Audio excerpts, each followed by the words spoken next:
ஆமா. அப்ப வந்து சினிமா வந்து அந்த டயத்துக்கு இங்க சென்னை தான் வரணும். ஆமா. ஆனா இப்பனா அங்கேருந்து பண்ணலாம். பண்ணிருக்கீங்க. ஆமா. அதனால நான் அதுக்கு காரணமா காமிச்சு இங்க தான் இங்க வந்தேன் நானு. நடுவுல பேசப்ப சொன்னீங்க, அப்பா, அம்மா கிட்ட போய் அதாவது வேலை இங்க ஒண்ணு இருக்கு அப்படின்னு சொல்லிட்டு தான் you had to come. So obviously ஒரு சப்போர்ட்டோட நீங்க வரல. இப்போ மேபி நெறைய பேர் இப்போ என் வீட்லலாம் ஜர்னலிசம் படிக்கும்னு சொன்னப்போ, தே அக்செப்டட் இட். இப்போ இந்த காலத்துல they are open to learning media ம். அந்த மாரிலாம் இருக்கிறப்போ, ஆனா இது 20 இயர்ஸ்க்கு முன்னாடி 30 இயர்ஸ்க்கு முன்னாடி இருந்திருக்குமான்னு கேட்டா தெரியல. ஸோ உங்க வீட்ல என்ன மாரியான ஒரு நிலவரம் இருந்தது வென் யூ வாண்டட் டு ஆக்சுவலா வந்து நான் வந்து பிரில்லியன்ட் ஸ்டூடெண்ட்டே கிடையாது. ரொம்ப அவரேஜ் ஸ்டூடெண்ட். அரியர்ஸ்லாம் வச்சு வச்சு தான் படிப்பேன் நானு.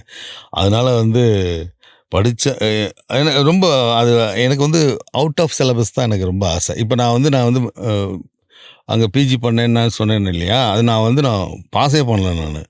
ஆக்சுவலா வந்து லைப்ரரி யூனிவர்சிட்டி லைப்ரரியில ஃபில்ம் சம்மந்தப்பட்ட புக்கா படிப்பேன் நானு. அதுவும் மதுரை காமராஜர் யூனிவர்சிட்டியில.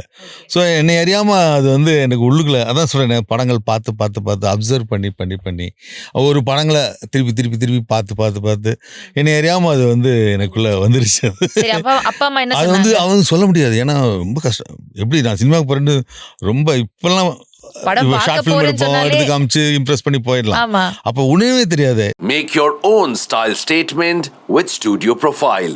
Exclusive offer for students.